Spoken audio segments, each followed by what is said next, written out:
metabolitos activos a cuya presencia potencia otros.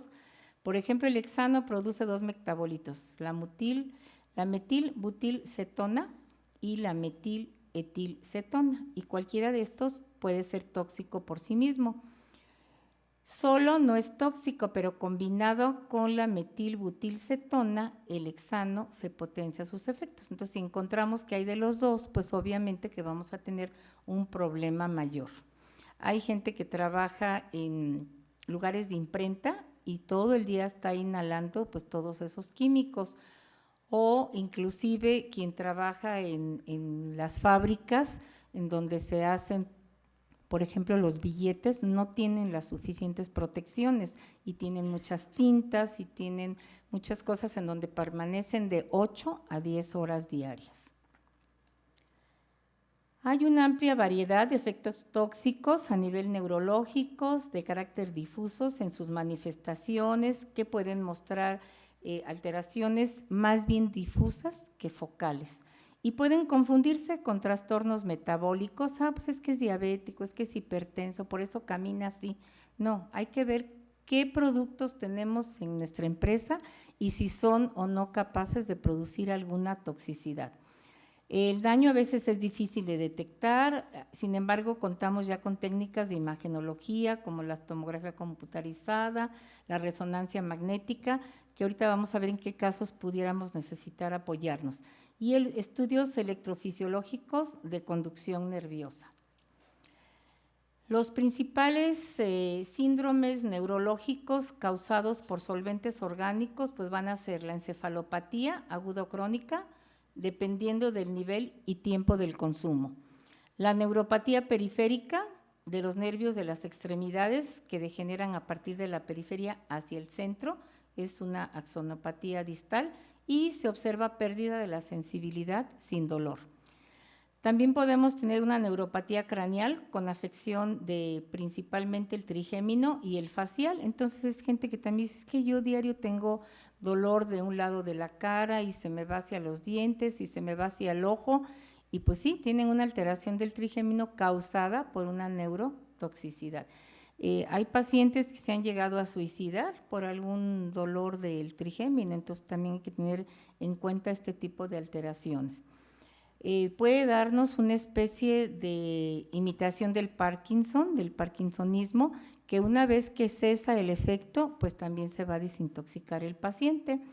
La pérdida de la visión, que esta sí no es regresiva, y alteraciones multifocales como demencia, ataxia, espasticidad, disfunción de estructuras del tallo cerebral. Entonces, en conclusión, la gravedad va a depender de la intensidad, del tiempo que lleva inhalando él o los solventes, de la dosis, que es frecuencia y cantidad, de la especial susceptibilidad de cada persona. Puede haber disminución progresiva de la agudeza visual que no nos debe de dejar de llamar la atención. Es que yo cada vez veo menos, no, pues así llegó, pero es que me hicieron mis estudios y yo estaba bien. Yo desde que entré a trabajar aquí es cuando ya siento que veo menos. Puede ser que también tenga una catarata, que tenga alguna conjuntivitis, alguna queratitis, como producto de esto, que el tema pues únicamente era neuropatía, pero es más frecuente que nos cause una conjuntivitis, una queratitis, algunos de los agentes químicos. Pueden haber entonces trastornos de la refracción, que dicen, es que me voy a hacer lentes y ya me los hice en el año 5 o 6 veces y ninguno me queda. Cuando me hacen el estudio, pues yo como que quedo viendo bien, pero después ya no me sirven. Entonces, aguas, algo está pasando por ahí, que igual también puede ser una catarata, muy frecuentemente si el paciente es mayor de 50 años, pero si no, tenemos que abocarnos a ver qué es lo que está sucediendo.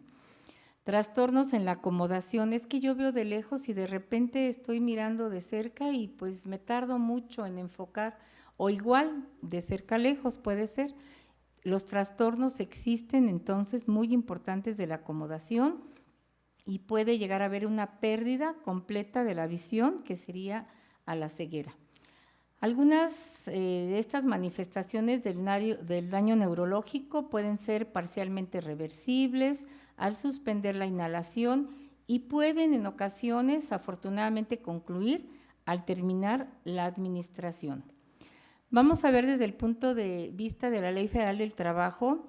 Esto fue un trabajo que hicimos durante algunos años con el doctor Nava, que está todavía detenido por ahí en las cámaras. Nuestra Ley Federal del Trabajo no se ha modificado en muchos años, a diferencia de Brasil, de Colombia, de Estados Unidos, Francia. Cuando comenzamos este trabajo vinieron los secretarios de Salud y del Trabajo de todos los países adelantados y nosotros pues, estábamos muy entusiasmados porque esto iba a pasar. Sin embargo, hay muchas enfermedades profesionales que no están contempladas en nuestra Ley Federal del Trabajo y por lo tanto, pues no están en México enfermedades profesionales. Nos dimos a la tarea de agregar en el caso de oftalmología 50 padecimientos, pues están todavía detenidos muchos, otros que están incluidos en la Ley Federal del Trabajo en el artículo 513.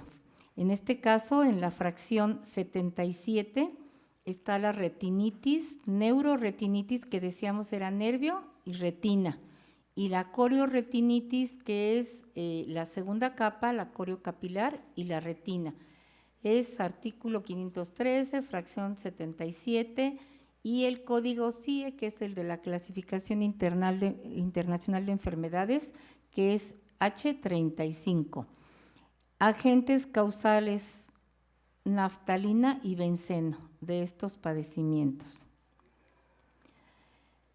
Actividades económicas relacionadas con la naftalina y el benceno que nos causan estos padecimientos. Pues aquí están todas las actividades relacionadas con la producción de colorantes, anhídrido ftálico, producción de plastificadores para PVC, adhesivos de hormigón, curtientes, sustancias humectantes en la industria textil, componentes de solventes para pesticidas. Yo luego veo que en el súper llevan pues para las plantas, para la casa, para el jardín y todos esos son tóxicos, pero pues nadie se los ha dicho y como igual en el súper los venden, pues los pueden adquirir fácilmente. Los aromatizantes y otros productos químicos y farmacéuticos, pues está muy de moda ahora poner en el baño, en las estancias, pero todos esos también son tóxicos, aunque tengan un olor agradable.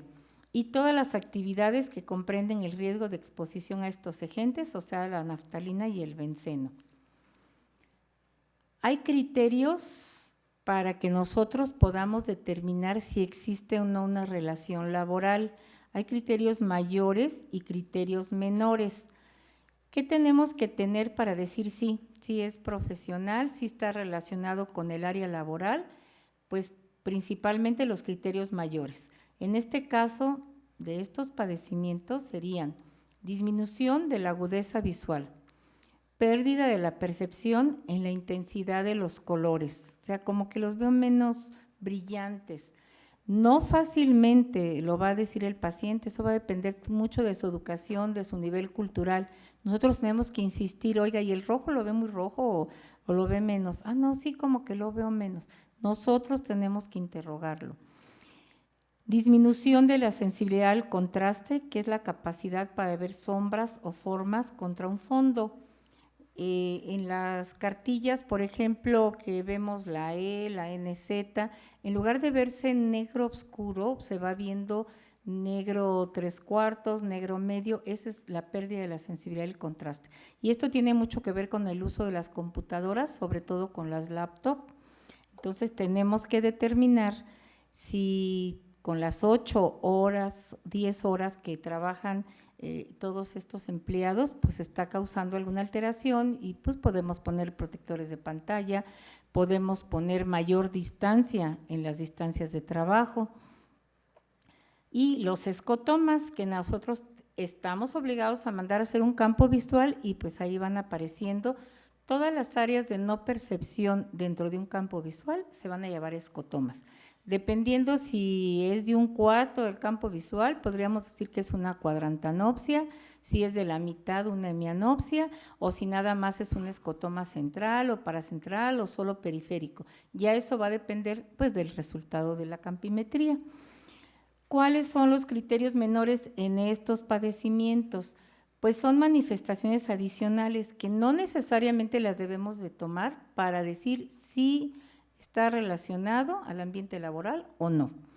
Si hay alteraciones a la luz, es que yo veo la luz y luego me molesta la luz de los techos, la luz solar, la nictalopia, que es la pobre visión en la oscuridad. Es que yo no puedo manejar de noche porque pues ya no veo, y si no tienen raya la calle, la carretera, pues menos veo. Esa es la nictalopia, que puede tener un fondo hereditario también, habría que averiguar ahí un poquito. Las manchitas que dicen son como, yo veo como moscas volantes y luego me atraviesan, esas son las miodesopsias. Y puede haber, en el caso de la neuritis retrovulvar, que tenemos dolor con los movimientos del ojo. Es que si yo miro a la derecha o a la izquierda o arriba, abajo, que está relacionado totalmente con los movimientos del ojo, me duele. Entonces ya nos alerta de que hay una neuritis por ahí. ¿Qué estudios de laboratorio y gabinete son básicos para acompañar a nuestro dictamen? Bueno, pues va a ser la determinación de los agentes y metabolitos en sangre y en orina, dependiendo de la vida media de los agentes, el examen de los metabolitos del benceno y naftalina a nivel de sangre, porque estamos hablando de estos dos. También hay que hacer oftalmoscopía para ver cómo está y lo que ya habíamos mencionado, pues la campimetría. ¿Cuál es otra característica importante que debemos siempre de estar averiguando? Pues que la exposición laboral y los criterios de la relación causal. O sea, esto es lo básico, la exposición continua y prolongada a la naftalina y al benceno en ejercicio y con motivo del trabajo. Resulta que no está ubicado nuestro trabajador en esa área, pero pues va frecuentemente a ver al amigo, a la novia y pasa horas ahí, pues no está relacionado con su trabajo, él no está en esa área laboral. Y esto pues es muy frecuente ante las demandas contra el ISSSTE, contra el IMSS, porque pues es dinero lo que se está jugando allí. Entonces siempre tenemos que demostrar que es la exposición continua y prolongada en ejercicio y con motivo del trabajo. Es que yo soy de intendencia, pero pues me gusta mucho ir allá y ahí les limpio 3 veces al día. Pues no, tampoco es tu trabajo, esa es otra área laboral. ¿Qué pronóstico vamos a dar dentro de nuestro dictamen? Pues hay 3 tipos, para la vida, la función y el trabajo. En este caso en especial, para la vida es bueno, para la función es malo, porque ya va a tener alteraciones que son irreversibles. Para el trabajo es también malo, o sea, ya no puede estar en esa área laboral. Vamos a tener secuelas como son la disminución de la agudeza visual, que puede evolucionar a la ceguera secundaria por la atrofia del nervio óptico, que ya habíamos visto en qué consiste la atrofia. ¿Y cómo se hace la evaluación? Bueno, pues tenemos el artículo 514, que en la fracción 302 de la tabla 2 nos va a decir, de acuerdo a los hallazgos, cómo lo vamos a evaluar y cómo va a quedar calificado. Esta es otra entidad, neuritis óptica, ambliopatía o amaurosis tóxica de la fracción 79 de la CIE H46. Y agentes causales, plomo, sulfuro de carbono, benceno, tricloroetileno, que ahora ya sabemos qué es, dónde está, óxido de carbono, alcohol metílico, nicotina, talio y mercurio. Del alcohol, me llevaron alguna vez un paciente, un muchacho drogadicto, me lo llevó la mamá porque traía un golpe en el ojo y entonces, que afortunadamente era un rozón y no hubo mayor problema. Pero este muchacho, y yo lo revisé del fondo de ojo, le vi la retina, el nervio, todo. Y en la noche fue y se tomó aceite de madera. Al día siguiente, pues no veía. Y en un grito me lo lleva la mamá, un muchacho de unos 17, 18 años, que no veía. Yo lo había revisado el día anterior. Pues había ingerido no sé cuántos litros de alcohol de madera y quedó absolutamente ciego de los 2 ojos. O sea, es instantáneo, es como más que si hubiera sido intravenoso, ¿eh? Entonces, esa fue la mejor forma de comprobar pues la toxicidad en este caso del alcohol de madera. Bien, entonces estábamos diciendo también que son tóxicos, pues la nicotina, tantas campañas que hay y la gente pues sigue fumando y además compartiendo, ¿no?, todo su humo a los demás con los que trabaja o con los que vive, el talio y el mercurio, en el caso de la neuritis óptica y ambliopatía y amaurosis. ¿Quiénes son los que están en estos puestos de trabajo? ¿Cuáles actividades económicas desempeñan? Fundidores de plomo, fabricación y reciclaje de acumuladores. Por todos lados ven ustedes que venden acumuladores y ahí hasta en la calle, en lugares pequeñitos también. Fabricación y uso de esmaltes, pinturas, masillas y colorantes que contengan plomo. Todos esos juguetes que vienen de China, pues tienen plomo y que se les dan a los niños y los niños los muerden, los chupan y han habido intoxicaciones masivas, sobre todo por ahí el 6 de enero, por ahí de Navidad, porque pues son muy baratos, entonces son de los que más se compran, se venden en la calle, no tienen ningún control de calidad y están llenos de plomo. Fabricaciones de municiones de plomo y artículos pirotécnicos, pues esto, por ejemplo, en Tultepec, que todo el mundo se ha enterado, pues es donde fabrican todas las actividades pirotécnicas y como lo hacen en muchas casas, la mayoría es en casas, entonces son situaciones familiares. Explota la casa y todos son afectados y mueren algunos, otros quedan quemados, otros quedan afectados, pero en el trabajo continuo también son realmente lastimados por esta situación. La industria del plástico que utiliza aditivos a base de plomo, imprentas, industrias de cristalería, donde hay mucho plomo, cerámica y alfarería artesanal. El disulfuro de carbono lo vamos a encontrar en la industria textil, fabricación de rayón, celofán, esponjas artificiales, que ya algo habíamos mencionado. La industria química, fabricación de tiocompuestos, disolventes, extracción de aceites, grasas y ceras. Los pesticidas en la agricultura, en la minería, la fabricación de sanatos. En el caso de los fertilizantes también, ¿quiénes van a ser afectados? El que fabrica fertilizantes, el que lo empaca, el que lo vende, el que lo riega en el campo, el piloto que va en la avioneta y que también continuamente está con todos estos fertilizantes y pesticidas. Entonces, también ellos son sujetos de esta exposición. Y las actividades económicas, pues en los puestos de trabajo son la fabricación de acelerantes de vulcanización. Hemos visto que esta industria del caucho pues está por todos lados, en la calle, ¿no? Cualquiera les parcha una llanta y todos estos muchachos continuamente están expuestos. Si trabajan por su cuenta, pues no va a haber un mayor problema desde el punto laboral, pero ellos mismos se están intoxicando.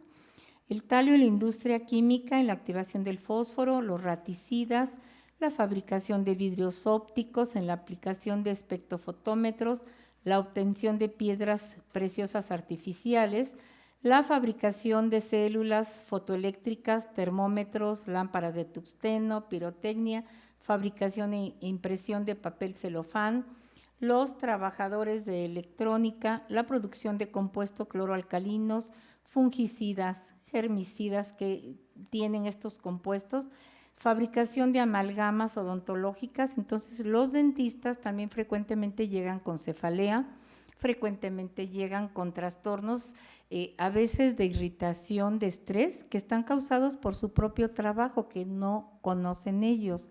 No es solo la posición, que están agachados, que les duele el cuello, que les duelen los ojos, sino que ya también están intoxicados.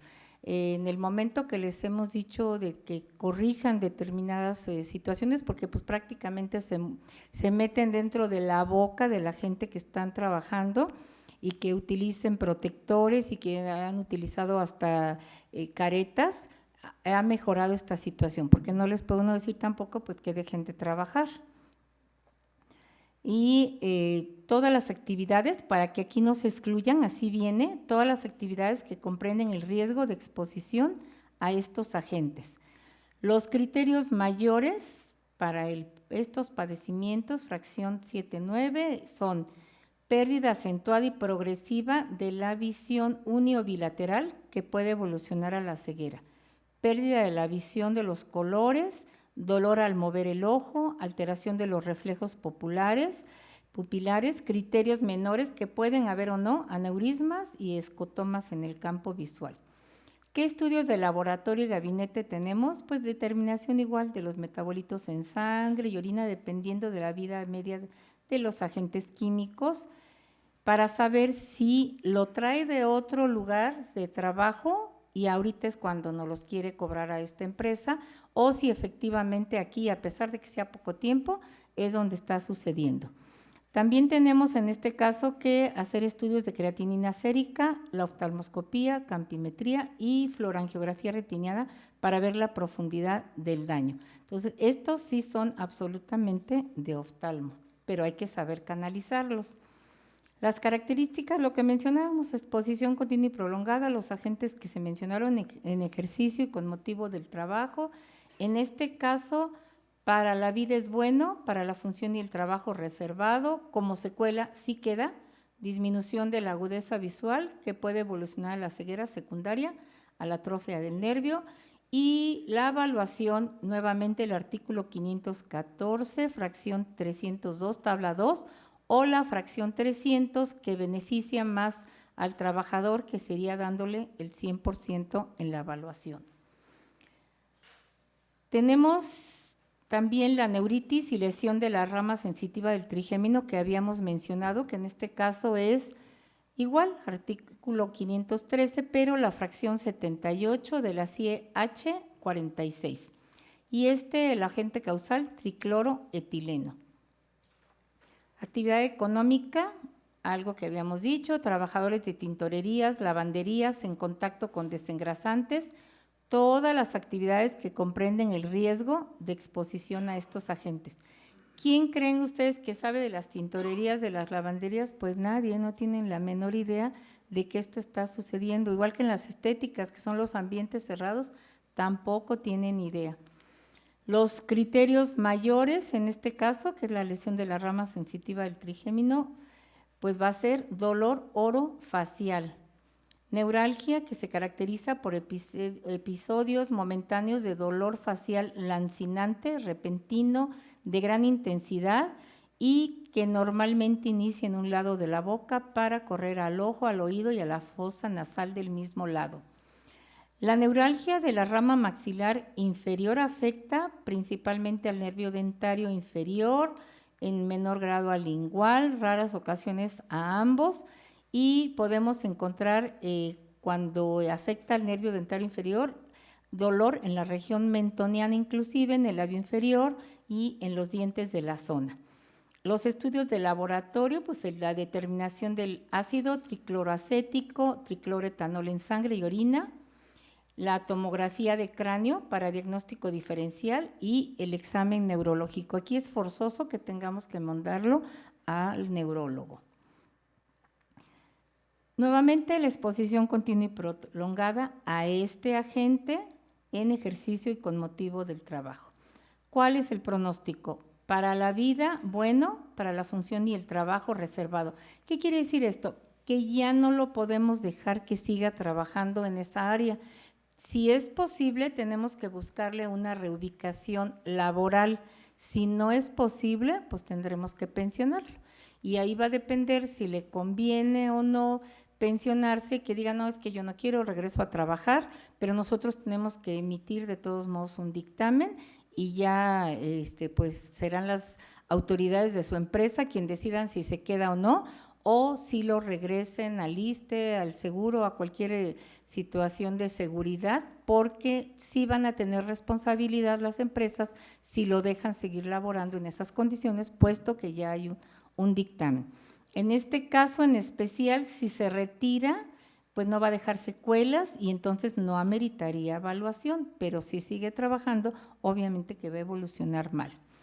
La disminución del campo visual como tal, como neuropatía aislada, no la tenemos, es de las que no tenemos aquí en México, pero sí existe en la CIE con el H543, que está dada por el mercurio orgánico, el metilmercurio, con las actividades económicas de campesinos, agrónomos, granjeros, agricultores, trabajadores de esta industria química, en electrónica, producción de compuestos cloroalcalinos, manufacturas de plástico, fungicidas, germicidas y nuevamente los dentistas en la fabricación de las amalgamas. Ellos las fabrican y las fabrican directamente allí, y todos los dentistas que yo he tenido con estas alteraciones o el trigémino desconocían absolutamente que tenían esta situación.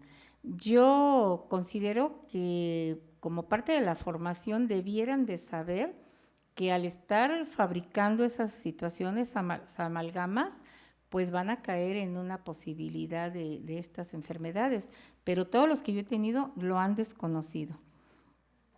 Criterios mayores: pérdida progresiva del campo visual, porque efectivamente ese es el padecimiento, alteraciones de la sensibilidad al contraste, de los movimientos oculares, los estudios de laboratorio, determinación de metilmercurio en sangre, en orina, dependiendo de su vida media, y nuevamente oftalmoscopía y campimetría, porque tenemos que ver cómo está la retina, el nervio y el área macular. La exposición continua y prolongada.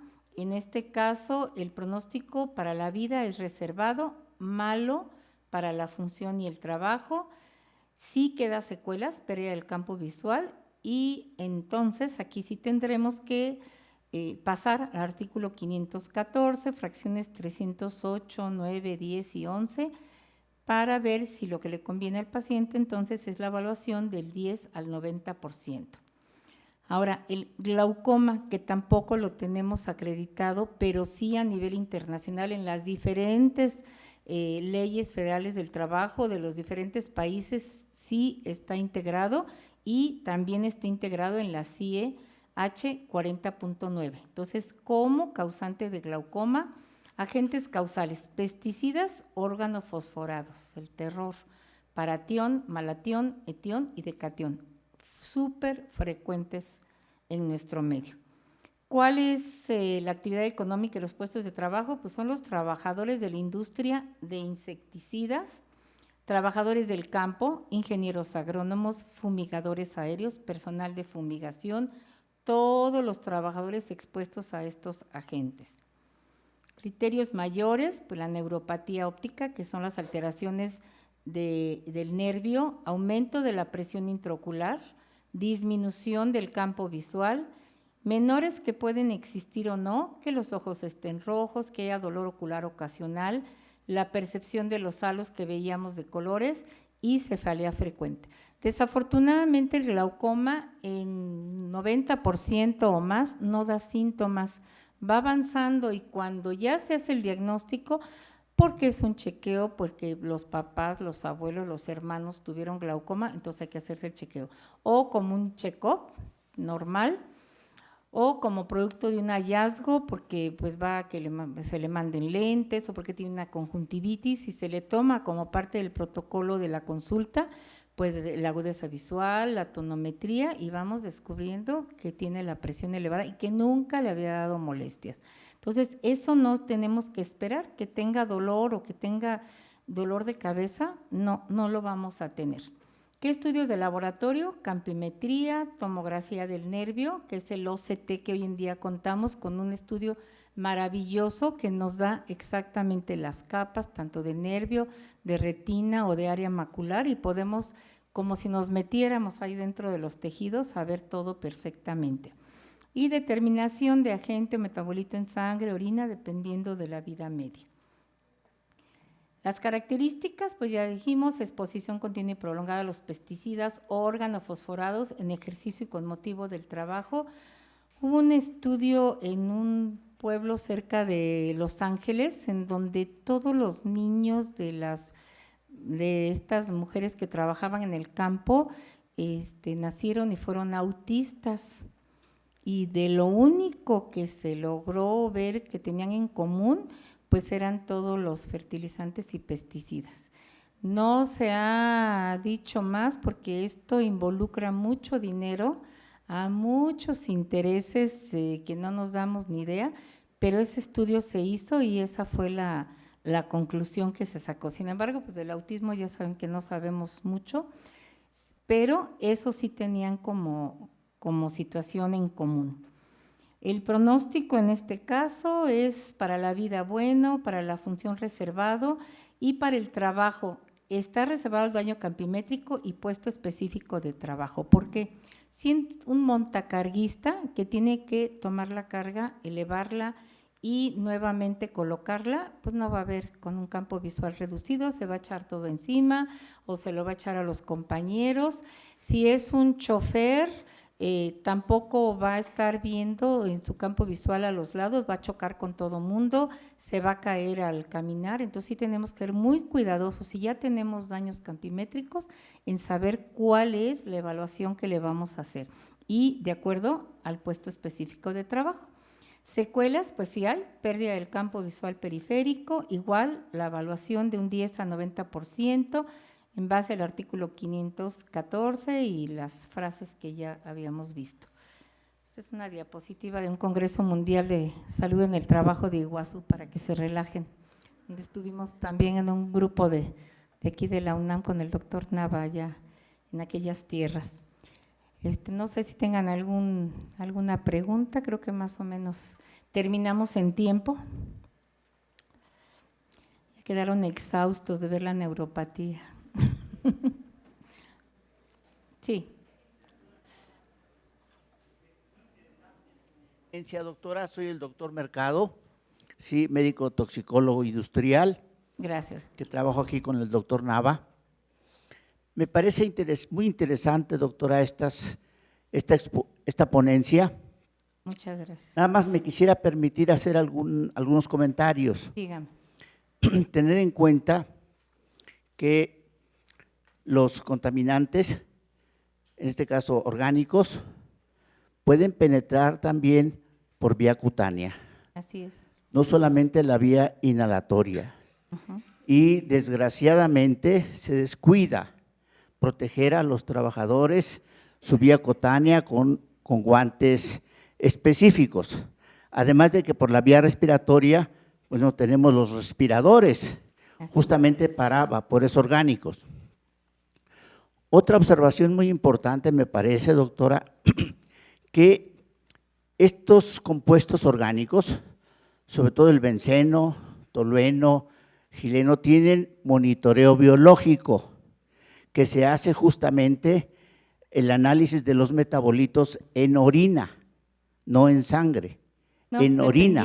Sí, dependiendo de lo y que este monitoreo biológico de la exposición química industrial es obligatorio, está reglamentado en la norma oficial mexicana 047, sí, de la Secretaría de Salubridad, y que los patrones deben aplicar para controlar la exposición que tienen los trabajadores justamente a todos estos compuestos tan tóxicos. ¿Sí? Por lo demás, doctora, creo que usted nos ha hecho ver la multiexposición en tantos trabajos, en tantas áreas, ¿sí? Que nosotros, los que vamos o están estudiando medicina del trabajo, deben de poner mucha atención para que se cumpla con la normatividad, para que protejamos a los trabajadores, ¿sí? Por ejemplo, lo del mercurio, doctora, otra área donde se utiliza el mercurio es en la minería, y en la minería tenemos mucha exposición, porque justamente el mercurio se utiliza para extraer o absorber el oro, y tenemos un tremendo problema también en la industria minera en nuestro país, además de que sabemos cómo contaminan el medio ambiente. Bueno, también las afecciones a los trabajadores, ¿sí? Por lo demás es todo, doctora, y de nuevo mis humildes felicitaciones. Muchísimas gracias. Tuvimos un caso cuando estaba yo en el seguro de trabajadores que estaban ellos fabricando los primeros jabones biológicos y nos llegaron por conjuntivitis, por irritaciones, pero comenzamos a ver que tenían dermatitis y finalmente tuvieron que modificar los productos porque varios acabaron en la raza con cáncer de piel, efectivamente, ¿sí? Entonces, no, aquí pues solamente estamos tratando la neuropatía, pero esto afecta a todo, por eso también mencionamos por ahí algo de cataratas, que ese es otro tema aparte, pero que es bien frecuente que sea como una situación secundaria a una exposición laboral. Sí. Bueno, muchas felicidades, maestra. Muchas gracias. Yo llevé diplomado de oftalmología y no aprendí todo lo que usted lo acaba de decir. O sea, llegó a sintetizar tan extraordinariamente. Ese es uno.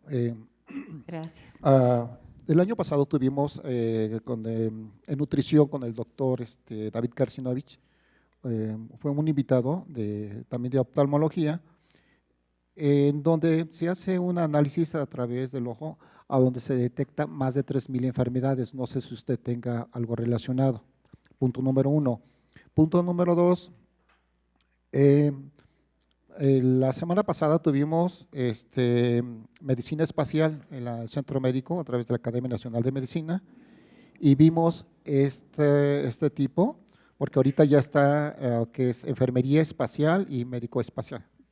Y dentro de lo que son los astronautas, precisamente dentro de los campos de oftalmología, luego regresan con ceguera, con cáncer, osteoporosis. O sea, está excelente este congreso, lo pueden bajar, es el 5º congreso mexicano de medicina espacial. Gracias. En el campo del ADN, no se mencionó, pero tiene esa transformación posiblemente de lo que está sucediendo, porque cuando son enfermedades ya irreversibles, de citosina, guanina, de citosina, adenina, pasa a guanina. Cuando pasa normalmente a guanina se guarda en el ADN, y cuando se guardan normalmente las enfermedades son difíciles o en este caso no pueden, vamos a decir, curarse. No sé si tenga algo relacionado sobre todo esto. Le comentaba que algo de genética que nada más mencioné de paso fue lo del asbesto. Hay muchos estudios al respecto. De hecho, ya se están manejando los antihipertensivos y los tratamientos para diabetes en Europa desde el punto de vista genético, porque es verdad, damos un antihipertensivo, no importa casi los orígenes, pero parejo en la mayoría, manejando unos 10 antihipertensivos en común y por los cardiólogos, no solo por otro tipo de médicos. Lo que decía del diagnóstico en genética tenemos el retinoblastoma, tenemos muchas tumoraciones que sí se manejan en situaciones, por ejemplo, de uveitis. También tenemos intoxicaciones por químicos, por situaciones degenerativas, y todo esto tiene que ver con la genética. Estamos recién a punto de lanzar una campaña que nos pidieron porque algo hubo de alguna situación en el Congreso y entonces ahora nos están pidiendo que hagamos campañas de uveitis. Yo supongo, porque el nombre es no muy común, que por ahí algún familiar de alguno del Congreso estuvo con uveitis, pero lo que manifestábamos es que se tienen que hacer una serie de estudios que probablemente no se pudieran soportar a nivel institucional porque son muy costosos y estamos en verdad con restricciones muy importantes.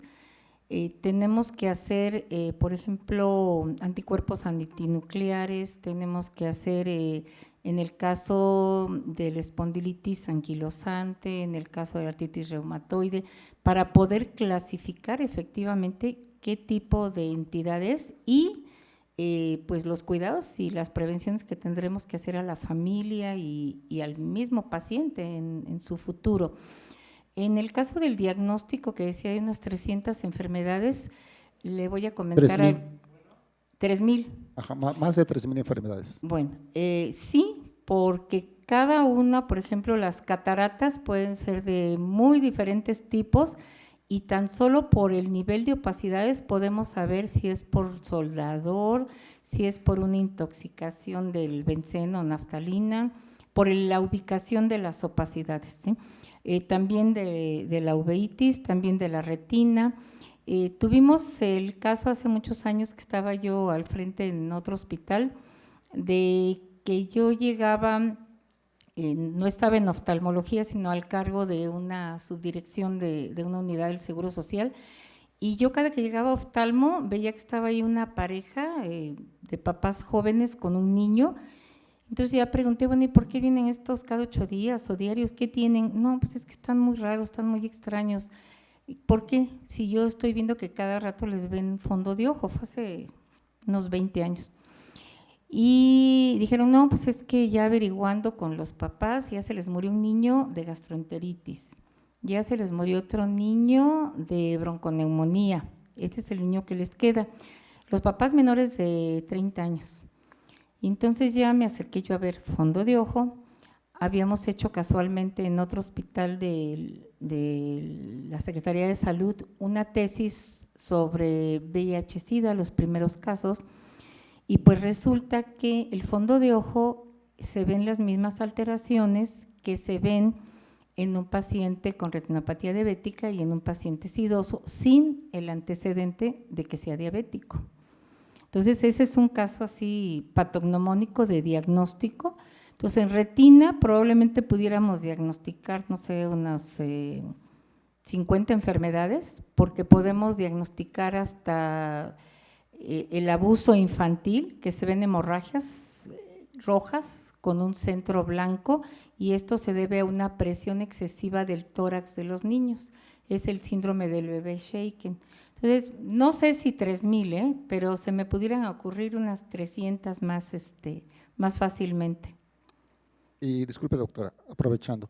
En este caso, por ejemplo, del estudio HLA, que es predictivo 10 años, ¿tendría que ver, por ejemplo, no solamente causa de glaucoma y con enfermedades huérfanas? En el HLA-B27 es específico para las enfermedades tipo espondilitis anquilosante y son estudios que inclusive hemos tenido que mandar a Estados Unidos porque no tenemos pues la infraestructura aquí y es más fácil que nos puedan apoyar con esa situación. ¿Sí?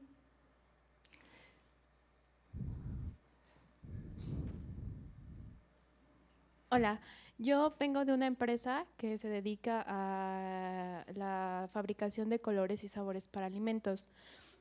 El año previo tuvimos un caso de lesión en el ojo por exposición a diacetilo. Actualmente seguimos en visitas con los oftalmos, ya visitamos al neurólogo.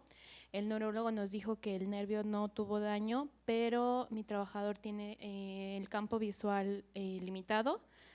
De hecho, bueno, es la parte inferior izquierda, es la que tiene más limitada, pero lo que nos llama la atención con él es que, bueno, adicional a que tuvo quemadura del lagrimal, el nervio fluctúa entre inflamación y desinflamación. Y aparte, en estos últimos meses ha estado teniendo amaurosis, que se llega a presentar cuando tiene esfuerzos.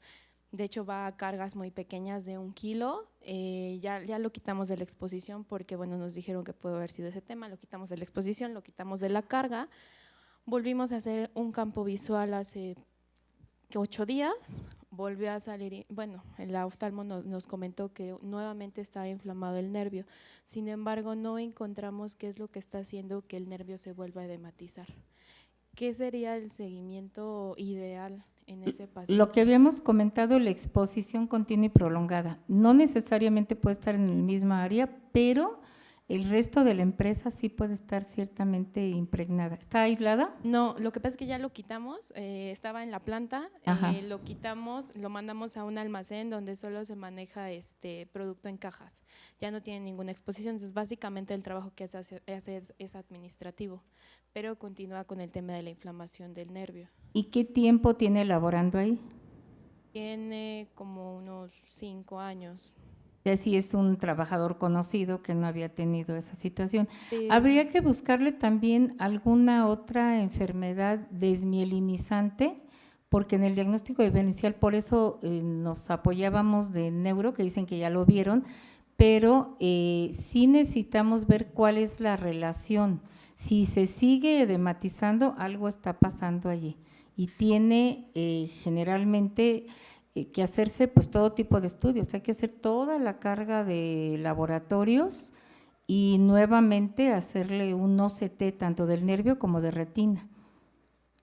Tendría que verse eso porque algo está pasando allí que sí sigue teniendo la frecuencia del edema.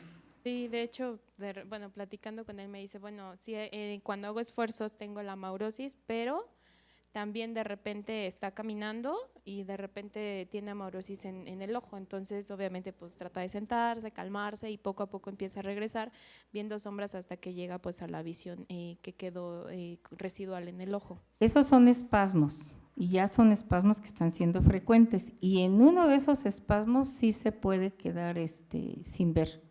Sí se puede caer en amaurosis. Eso es lo más frecuente que pudiera pasar. Si no se le diagnostica a alguien, también hay que mandarlo a un médico de vascular periférico para ver si nos apoya con algún tratamiento, porque esos son claros diagnósticos de espasmo. Sí. ¿Alguien más por acá? Sí. Doctora, a mí me gustaría conocer su experiencia sobre qué tanta capacidad hay entre los oftalmólogos, tanto de los hospitales del IMSS, del ISSSTE, de Seguridad Social en general, donde hay un poco más de conciencia de medicina del trabajo, y los oftalmólogos que se encuentran en la práctica de hospitales abiertos que atienden a una gran cantidad de trabajadores que tienen estas exposiciones, ¿no? Sabemos que 6 de cada 10 trabajadores en México están en el sector informal, son los que llegan a estos hospitales, y me gustaría saber si usted cree que de verdad hay esa conciencia entre los oftalmólogos para reconocer la causa ocupacional y por lo tanto para recomendar que se quite la exposición. Y también saber si en estos medios institucionales tienen disponibles todos los estudios de monitoreo biológico para metabolitos y a veces para el químico propiamente. Sí, no se tienen, ni en el seguro ni a nivel del ISSSTE.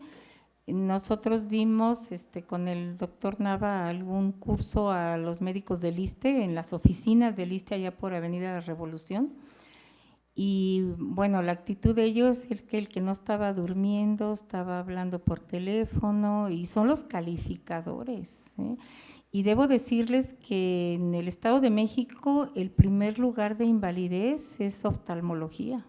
Y no es, como alguna vez me decía un ortopedista que estaba yo en trauma de lo más veces, oye, pues ¿qué los dejan ciegos a los pacientes o qué pasa? No, son enfermedades profesionales, son retinopatías diabéticas, retinopatías hipertensivas, en donde los diagnósticos no han sido oportunos.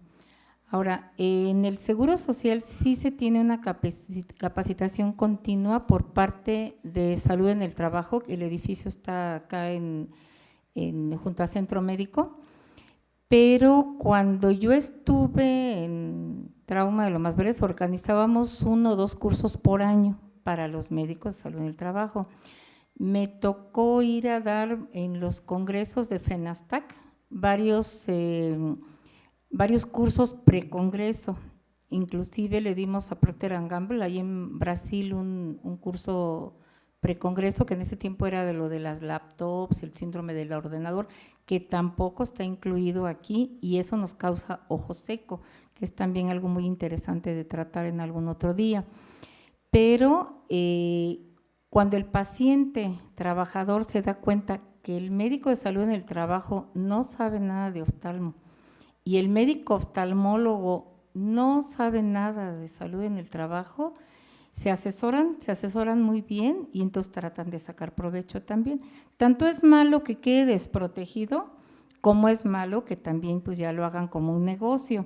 Entonces, les comentaba yo, durante 20 años yo estuve como perito del Estado de México y después estaba el doctor Aguilar al frente del seguro y después siguió el doctor Rodríguez.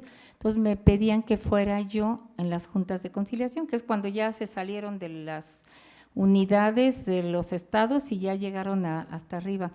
No hay conocimiento por alguna situación y realmente de proteger a los pacientes, yo me fui metiendo en esta situación de medicina del trabajo.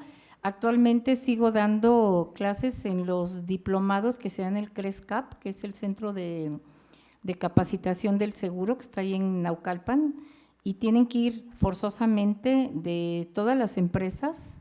Alguna vez fueron todos los españoles que venían a construir el segundo piso de OHL, pero van de Pfizer, de Syntex. ¿Y quiénes van? Van ingenieros, van enfermeras, van muy poquititos médicos que son de los puestos de trabajo. Y yo les hago mucho hincapié a los ingenieros y a todo este personal que pues conozcan, y les pregunto desde el inicio en qué trabajan y con qué productos están en contacto, y que me levanten la mano para hacer más hincapié. Entonces, pero no hay una capacitación, desafortunadamente. E independientemente de las controversias legales, médico-legales, pues la situación es de que no estamos educando a los trabajadores, no les estamos enseñando de qué se trata, y pues a los dueños a veces pudiera no interesarles, ¿no? ¿Y hay disponibilidad para hacer el monitoreo biológico en las instituciones públicas y de seguridad social? No había, y ahorita menos va a haber porque estamos con austeridad realmente en las instituciones. Entonces, ¿para el dictamen se lo piden al trabajador? No, se mandan a laboratorios especiales cuando ya llegan a niveles muy altos, pero sí hay laboratorios especiales y el instituto paga. Ah, ok. Sí, Gracias. sí, el instituto paga. Ok, ya.